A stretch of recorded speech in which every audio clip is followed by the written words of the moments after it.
Bismillahirrahmanirrahim. Alhamdulillahi Rabbil Alamin.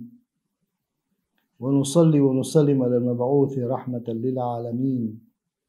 Nabiyyina Muhammadin wa ala alihi wa sahbihi ajma'in.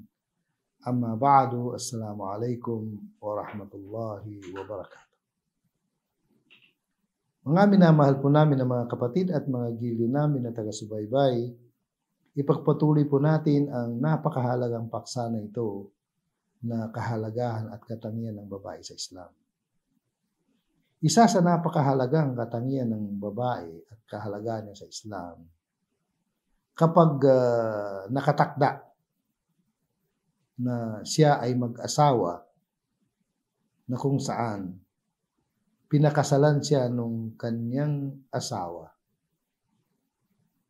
o pinakasalan siya nung lalaki, ang sinumang babae, ay nagiging obligado. Ibig sabihin, naging obligado doon sa lalaki na magbayad siya ng dowry kapag sila ay nagsama sa isang tulugan o isang silid tulugan. Kahit wala pang nangyari. Kahit wala pang nangyari ay magiging obligado doon sa lalaki na ibigay na yung dowry. Kung walang nakatakda kung magkano, ay meron tinatawag na mahrul mithl. Ibig sabihin ng mahrul mithl, yung pangkaraniwan na dowry doon sa lugar. Halimbawa na narinig ko halimbawa sa ngayon, sa tradisyon ng mga Maguindanao, ang dowry ay 30,000. Yun ang tradisyon.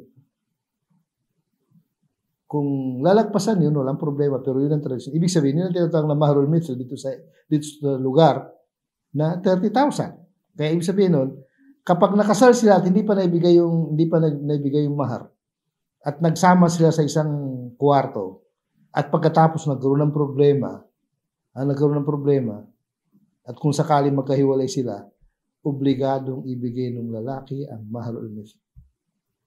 Yung pangkaraniwang dowry na yun. At kung sakali nakasal sila at hindi sila nagsama at nangyari ang paghiwalay, ay ibabayaran ng lalaki ang kalahati ng dowry. Isa yun sa pagpapahalaga ng Islam sa kanila ng mga kabaihan, yung karapatan na yun. Allahu Akbar. Pagkatapos doon, kung sakali, ito yung mga incident halimbawa na pangyari. Namatay yung lalaki, namatay yung naging asawa niya at hindi pa sila nagsama. Halimbawa, hindi pa sila nagsama. At namatay yung asawa niya. Unang-una, karapatan niya yung dowry. Pangalawa, magmamana siya dun sa kayamanan ng asawa niya na namatay kahit hindi sila nagsama dahil sa sila ay nakasal sa Islam. Ay magmamana siya, ano ang magiging paano magmamana ang babae sa kanyang asawa? 1/4 kung walang anak yung lalaki at 1/8 kung 1/4 magkano yun? 25%. 1/8 kapag may anak yung lalaki. Pareho rin ang anak ko, galing sa kanya, galing sa iba. Kaya, ibig sabihin nun, ang punto natin dito mga kapatid, siya ay kahit hindi pa sila nagsama nung asawa niya, ang mahalaga sila ay nakasal at nangyaring kamatayan na namatay yung lalaki, ay mamanahin niya yung karapat-dapat na mamanahin niya mula dun sa yaman ng lalaki na asawa niya na namatay. Okay. Yun yung mga maraming hindi nakakaalam ng ganitong batas kahit ang mga Muslim. Allahu Akbar. At katulad na banggit natin mga kapatid dun sa karapatan ng ina o yung pagpapahalaga sa ina na bilang babae na 75% ang pagpapahalaga sa ina, 25% lang yung para sa ama. Nabanggit na natin yun. Ngayon, isa rin sa pagpapahalaga sa kanila ay hindi sila hinayaan, hindi sila pwede magtistigo sa mga crime, mga pangyari na patayan o mga crime. Hindi sila pwede magtistigo, lalaki lang pwede magtistigo. Hindi sa kumbaga sa hindi sila pwede dahil sa hindi sila karapat-dapat. Ang dahilan kung bakit hindi sila ina-allowed ng Islam na magtistigo dahil sa kanilang kahinaan. Lalo sa patayan ay hindi katanggap-tanggap ang babae magtistigo. Actually, sa pagtistigo, mga kapatid, ang nabanggit lang talaga sa Islam na pwede magtistigo ang babae sa pautang. Sabihin yung pag may nagpapautang, yung pautang ba na pangyari. Doon, inallowed sila magtistigo na isang lalaki katumbas ng dalawang babae. Isa ito sa kumbaga pagpapahalaga sa kanila dahil sa kanilang katayuan.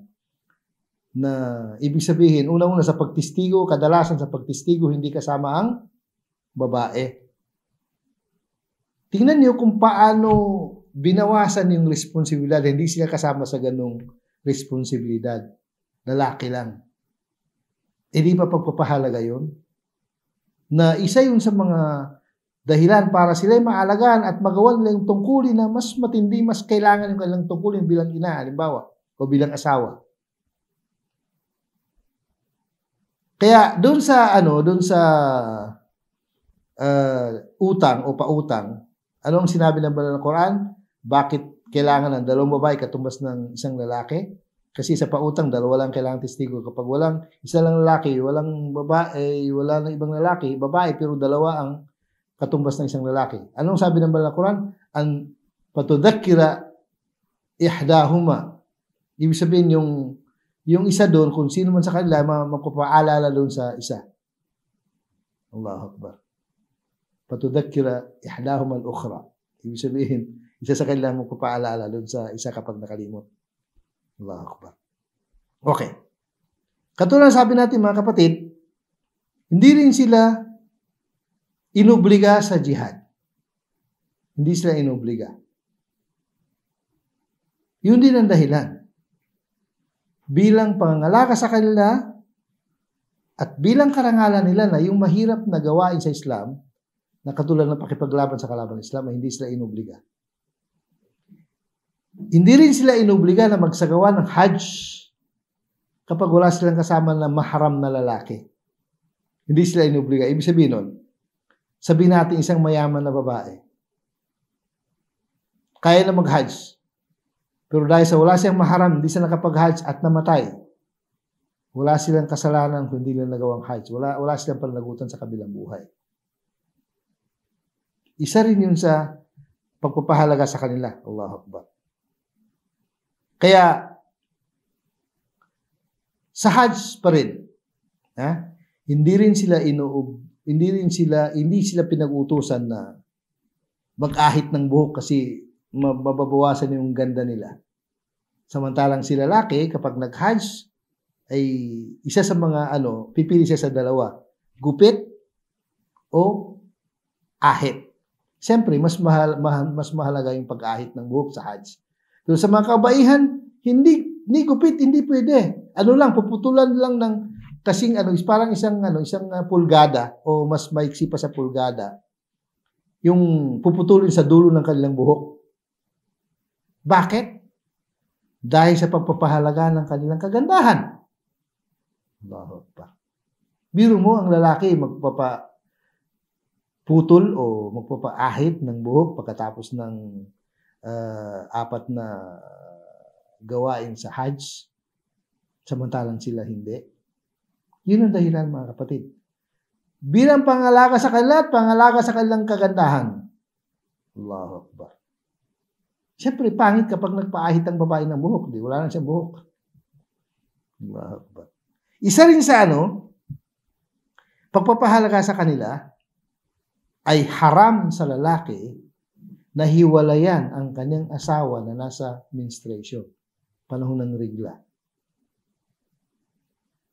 Panahon ng regla. Sabi ng mga scholar, isa sa mahalagang dahilan, siyempre kasi di ba ang babae, alam nila to, sino kapag sa panahon ng regla, wala sila sa, baka sa wala sila sa pangungontrol, maaaring maging magalitin, madaling magalit. Kaya doon sa sitwasyon na hindi sila stable, kumbaga, hindi sila pwedeng hiwalay ng kanilang asawa. Kung sakaling ang lalaki gusto makipaghiwalay. Kaya lahat ng mga ito mga kapatid ay mga dahilan o mga kadahilanan na ito ay dahil sa hindi sila inobliga, dahil sa pagpapahalaga sa kanila. Ibig sabihin, ito mga bagay na ito na obligado sa kalakihan samantalang sila ay hindi. Ipagpatuloy po natin mga kapatid. Diyan lang muna kayo.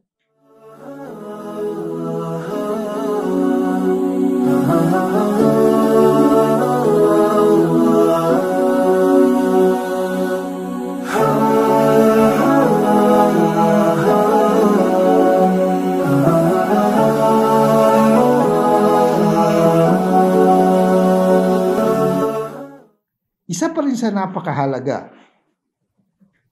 na malaman natin ang katotohanan hinggil sa bagay na ito. Sa paggasta ng kanilang yaman ay hindi sila inuobliga palagi. May mga bagay na inuobliga sila pero hindi sila na inuobliga. Halimbawa, ang isang babae, hindi siya inuobliga na siya ang gagasta ng pangailangan sa loob ng bahay, ng tahanan na kung saan nandoon siya. Maliban doon sa kanyang sariling pangailangan kung siya meron. Pero hindi siya inuobliga na siya ang gagasta. Okay.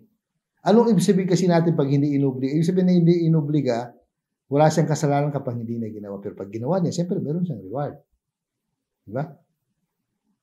Kaya hindi siya inuobliga sa kanyang gagasta ng kanyang pangailangan ng kanyang pamilya, kanyang asawa, kanyang mga anak, kanyang mga kapatid, kaya sa kanyang mga magulang.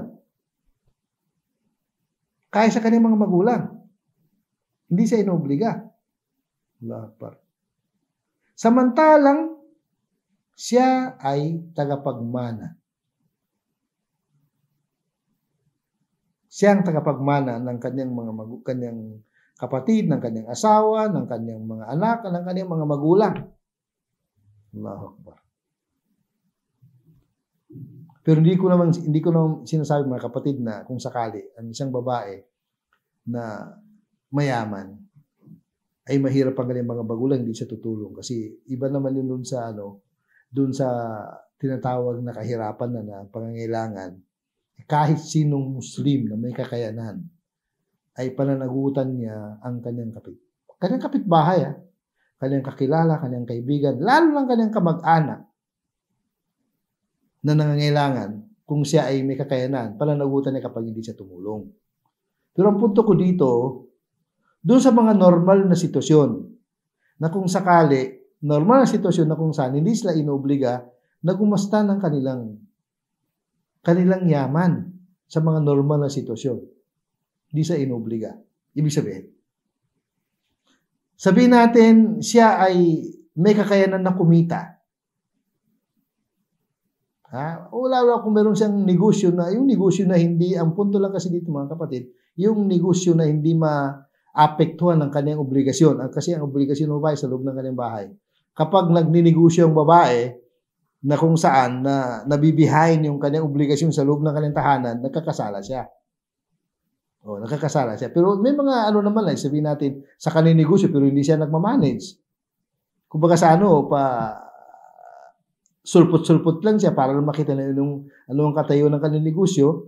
Pero ang punto lang dito mga kapatid, sa pamaraan ng pagkakitaan, ay una-una, hindi siya inobliga, pero kung sakaling meron siyang magawa na kikita siya na hindi namang maapektuhan yung kanyang obligasyon sa Islam, na obligasyon na sa kanyang mga anak, sa loob ng kanyang tahanan, pwede yun. Okay, doon na tayo sa punto na meron siyang pagkakitaan. Kahit sabihin pa natin, mas malaki pa ang kinikita niya, mas malaki pa kaysa asawa niya. Inoobligado pa rin ang kanyang asawa na magtustos ng kanilang pangangailangan, kasama siya, at siya bilang babae, hindi siya inobliga. Yun ang ibig natin sabihin, mga kapatid. Yun ang ibig natin sabihin. Sabihin natin, ang mga magulang niya ay meron namang kakayanan para mamuhay, at hindi naman sila mahirap, kaya hindi inobliga ang babae na siya yun ang ibig natin sabihin, siya ang gagasta ng pangailangan ng kanyang mga magulang. Samantalang si lalaki, obligasyon yun. Sabihin, obligasyon ng lalaki kapag nasa ilalim ng kanyang pamahala, kahit may kakayanan din ng kanyang mga magulang, obligasyon niya na siya ang magpapakain o magbibigay ng pangailangan ng kanyang mga magulang. Samantalang si babae, hindi. Kaya yun ang malino yun, mga kapatid, na kung saan nais natin mas bigyan ng linaw doon sa bagay na yun, na ang obligasyon sa paggasta ng yaman sa pangkalahatan na sitwasyon o sa pangkaraniwang sitwasyon, hindi obligado ang babae, samantalang ang lalaki obligado. Pero kapag namatay ang mga ito, yung mga mahal niya sa buhay, ay magmamana siya mula sa yaman ng mga namatay. Samantalang hindi siya inobliga na gumasta ng kanyang yaman. Tingnan niyo yung pagpapahalaga sa kanila. Siyempre kasi, mga kapatid, katulad ng sabi ko, bakit binigyan ng ganong karapatan ng babae na hindi binigay sa lalaki? Gawa nung meron silang obligasyon, meron silang tungkulin, meron silang misyon sa kanilang lipunan, sa kanilang pamilya na wala, ibig sabihin, sila ang makakagawa, hindi magagawa ng kanilang mga asawa. At babalikan ko lang yung dowry. Ang dowry ay karapatan nila na kung saan pinagbabawal sa sino mang asawa na pakialaman ng kanyang dowry na ibinigay sa kanyang asawa, maliban lang kung magpahintulot si babae. Sabihin, ang lalaki, nagbigay ng dowry sa kanyang naging asawa.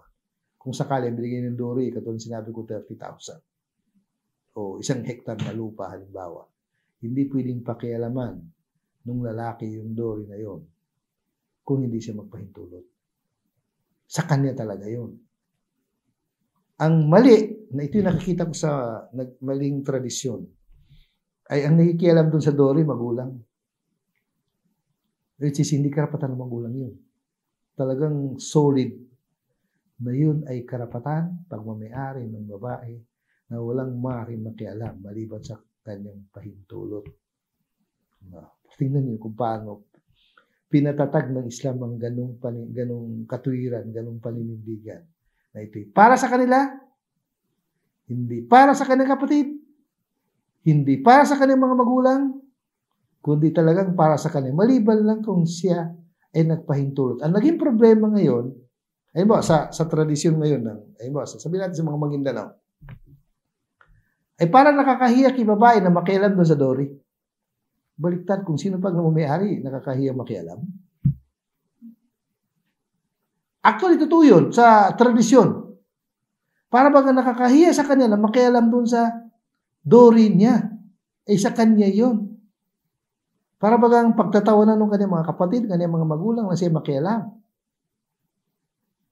At nakikialam, kadalasan, kung hindi yung kanyang mga magulang, kanyang mga kapatid. Astaghfirullah. Samantalang yun ay talagang solong-solo na pagmamayari niya. Walang pwedeng makialam doon na hindi niya pinapahintulutan. Allahu Akbar. Nakakatuwa at nakakatawa sa maling pag-apply ng batas na dahil nga sa kamangmangan, sa kakulangan ng kaalaman, ay pinapakialaman natin ng mga kalalakihan yung dowry ng babae na samantalang sa kanya yon. Kaya kung hindi pwedeng makialam ang kanyang magulang, hindi pwedeng makialam ang kanyang mga kapatid, kanyang mga tiyuhin, kanyang lolo't lola, hindi pwedeng makialam. Minsan pa nga, meron pang dowry na parang lang mapasang-ayon ng kanyang lolo't lola. Wala yun sa Islam. Sa kanya kasi yung dowry, hindi para sa lolo't lola. At lalong hindi pwedeng makialam ang kanyang asawa. Tingnan niyo. Yung lalaki na nagbigay ng dowry, hindi siya pwedeng makialam, samantalang obligasyon ng lalaki Napagtustusan ang pangailangan ng kanyang pamilya kasama ang kanyang asawa. Allahu Akbar, mga kapatid. Allahu Akbar. Talagang ganun ang batas ng Islam na pagbigay ng pagpapahalaga sa mga kababaihan. Allahu Akbar. Kaya yun na nga, uulitin ko lang, yung mali dahil sa tradisyon, para bang nakakahiya kay babae na magtatanong kung sana punta yung ganyan dori. Kasi minsan, paghati-hatian na nung mga kapatid, magulang, lolo't lola, mga tiyuhin, tiyahin. Meron pa ngang tradisyon na nakakatawa eh. Di ko alam sa ibang tribu, pero sa mga Maguindanao. Halimbawa, ang nakapag-asawa yung bunso, pero yung mas nakakatandang mga kapatid niya ng mga kabaihan ay nalagpasan ba? Napunta sa bunso o napunta sa pangalawa, hindi napunta doon sa panganay. Magbabayad si lalaki doon sa panganay. Dahil nalagpasan niya yung panganay, hindi napunta doon sa pangalawa. Hindi naman masyadong masama, kaso nga lang kasi yun ay kumbaga sa yung obligasyon ng lalaki sa pagbibigay ng duri, kahit yung walang karapatan na bigyan niya ng duri. Samantalang may karapatan talaga ng duri, yung mismong babae na pinakasalan, hindi ibang tao. Kaya mga kapatid, isa ito sa mga mahalagang bagay na kung saan dapat natin mapag-alaman o matutunan para may sakatuparan sa batas ng Islam. Maraming salamat mga kapatid. Pagpatuloy po natin, dyan na muna kayo.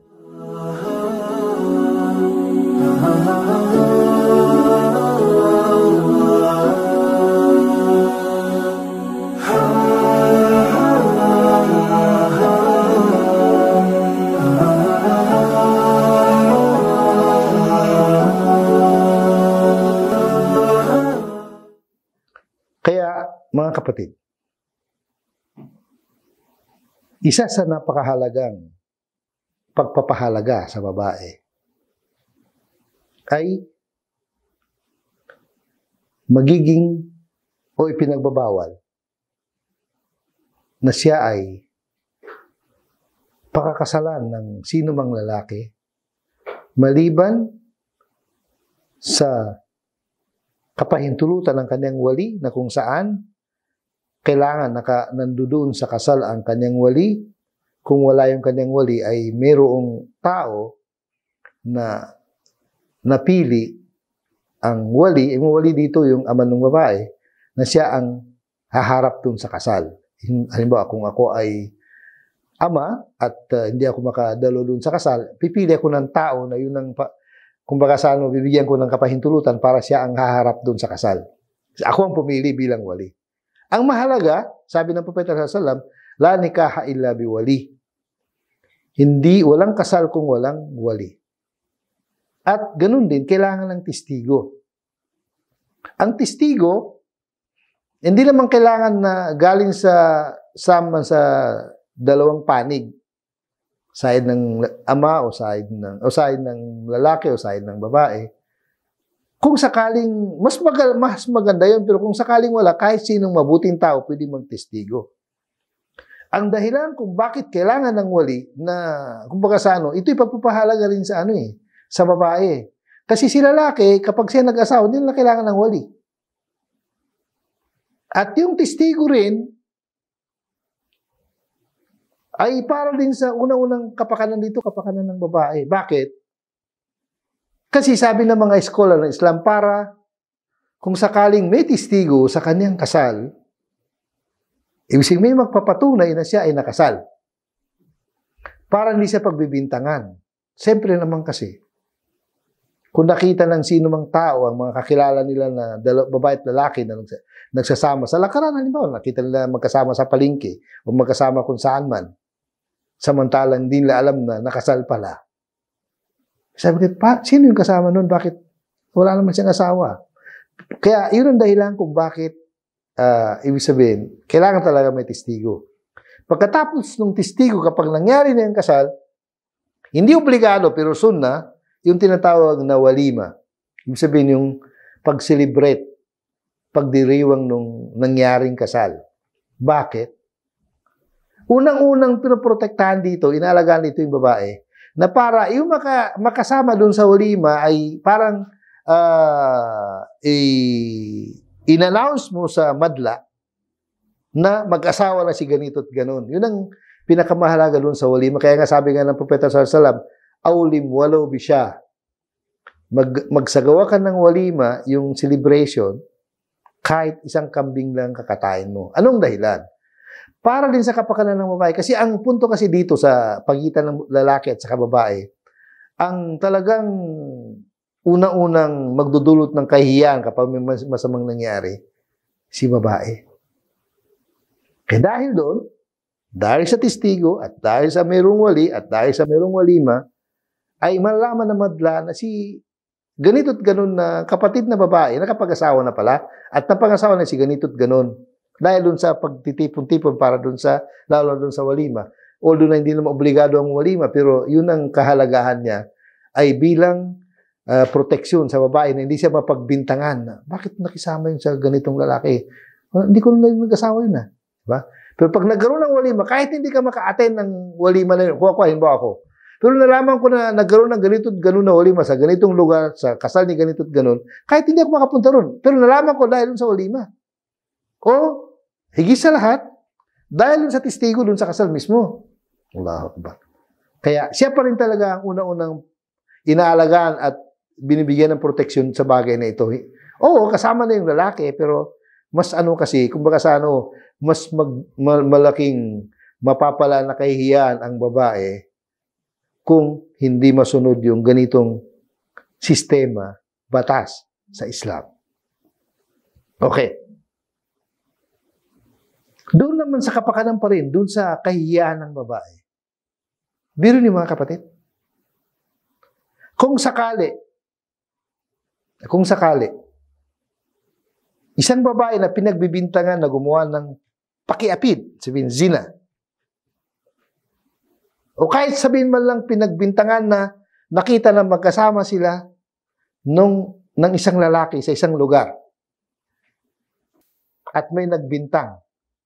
Kung ako lang ang magbibintang, ako lang mag-isa, hindi pwede. Bakit? Mananagot ako. Kailangan, pag ako'y nagbintang, kailangan 4 kami. Pagpapahalaga rin sa kahalagaan ng babae, sabihin yung kapurian ng babae. Na hindi ako pinayon, nakita ko si ganito at gano'n, nakilala ko, kilala ko yung babae. May kasamang lalaki doon sa ganito at lugar. Hindi ko pwedeng iparating sa hukuman na wala akong kasamang testigo kasi ako ang papaloy ng 80 palo at hindi na maging katanggap-tanggap ang aking pagtestigo. Tingnan nyo. Kahit totoo pa yung nakita ko, pero hindi ko pwedeng gawin na ako lang kailangan meron akong kasamang 4 kaming lahat, meron akong kasamang 3. Tingnan nyo. Kaya bawal ang chismis sa Islam. Bawal ang chismis para hindi masira yung kapurihan ng sinumang tao, lalong-lalo na yung babae.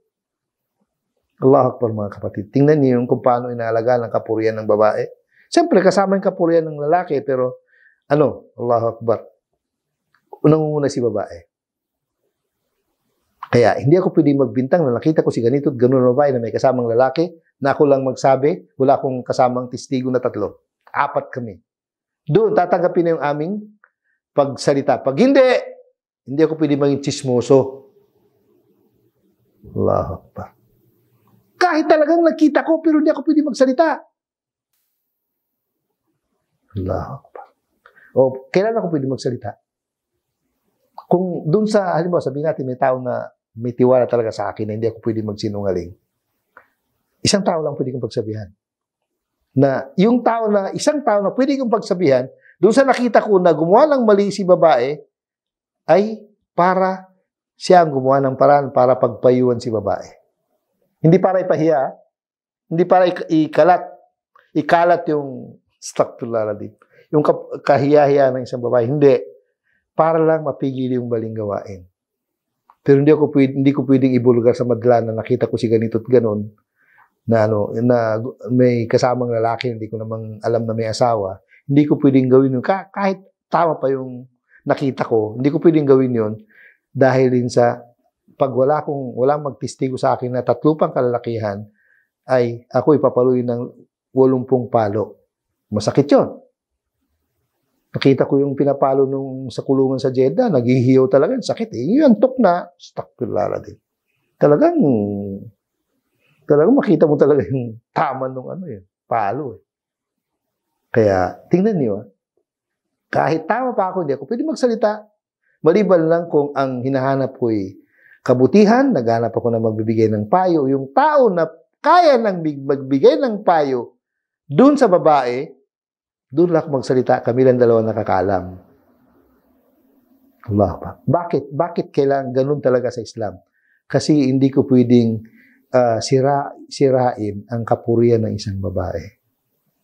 Allahu Akbar. Siyempre, kasama na yung lalaki, pero pinakapangunahin kasi na magkakaroon ng kahiyahiyan dito, babae. Okay? Kaya, Allahu Akbar. Ngayon din, ganun din mga kapatid, kapag pinagtatanggol ko ang aking mga mahal sa buhay, na kahit sabihin pa natin, hindi ko kamag-anak, pero dahil sa kanyang kapurihan, dahil sa kanyang kahalagan, pagtatanggol ko siya at ako'y namatay ako bilang syahid. Dahil pinagtatanggol ko ang kapurihan ng isang babae o mga kababaihan. Consider ako sa kabilang buhay na pagkapasok ng paraiso, dahil ako'y syahid, dahil pinagtatanggol ko ang kapurihan ng mga kababaihan. Allahu Akbar. Samantalang pag pinagtatanggol ko ang lalaki na hindi sapat na dahilan, siyempre, hindi naman ganun katindi ang pag-aalaga sa kapurihan ng lalaki na kasing tindi ng pag-aalaga sa kapurihan ng babae, maaaring hindi ako maging syahid. Sabihin natin, merong nakita kong magnanakaw. Ha? Nalaman ko lang magnanakaw, tapos gusto ko silang pigilin, ay namatay ako, ay hindi ako maging syahid. Maging syahid ako kung ninakaw aking kayamanan. Kasi yun ang sinabi ng propeta sa hadith. Man mata duna irdihi fahuwa syahid. Sino namatay dahil sa kapurihan ng kanyang mga alagang mga kabaihan, siya ay syahid. O mata duna malihi fahuwa syahid. Sino man ang namatay dahil sa pagtatanggol ng kanyang kayamanan ay syahid. Pero kung nakita ko nakita ko na mga magnanakaw pagkatapos nilabanan ko at ako'y namatay, meron akong gantimpala, pero hindi maging kasing gantimpala ng syahid, kasi ang magiging syahid lang ako kung pinagtatanggol ko yung kapurihan ng aking mga kamag-anak ng mga kabaihan o ang aking sariling yaman. Yun ang naintindihan dun sa hadith. Kaya magiging syahid. Ngayon mga kapatid, isa rin sa pag-aalaga sa kapurihan ng mga kabaihan, kapag namatay ang isang babae, ay walang lalaki na pwedeng maghugas ng kanyang bangkay maliban lang sa isa, asawa niya. Hindi sinabi na pwede ang tatay niya, kapatid niya, asawa lang niya ang pwede. Allahu Akbar. At pati nga sa pagkamatay, mga kapatid, ay ang sinabi ng propeta sa salam na ibabalot sa babae 5 tela. 5 tela. Bakit? Dahil din sa pangangalaga sa kanyang kapurihan. Kaya kailangan 5 tela. Samantalang babae, pwede na yung 1 o 3. Allahu Akbar, mga kapatid. Ngayon, sabi nga nila, wala daw karapatan ng babae na maghiwalay, divorce sa kanilang asawa. Meron, pero hindi divorce ang tawag. Kung meron siyang sapat na kadahilanan, hindi divorce. Ang tawag ng khula. Sabihin lang, khula, aalisin ang kanyang, lalabas siya sa karapatan ng kanyang asawa, mahiwalayan siya. Sino ang gagawa nun? Ang gagawa nun, unang-una, yung 2 panig. Panig ng lalaki at panig ng babae. Nagkasundo na gano'n ang mangyari. Or, higit sa lahat, yung judge. Ibig sabihin, meron din silang talak. Iba lang ang tawag. At saka iba lang magiging sitwasyon. Okay. Kaya, Allahu Akbar. Ganun din sa sa dasal sa kanya kapag siya namatay. Allahu Akbar. Ay iba rin ng sabihin yung pagtapat ng imam doon sa kailangan malayo imam doon sa mga masela na bagay na parte ng katawan ng babae para pagpananakip din sa kanyang kapurihan ang babae. Mashallah, tabaraka mga kapatid. Actually, marami talaga eh. Ito yung mga mahalaga lang nabanggit natin na bilang pangangalaga sa kapurihan ng isang babae. Maraming pong salamat mga kapatid. Jazakumullah khair. Assalamualaikum warahmatullahi wabarakatuh.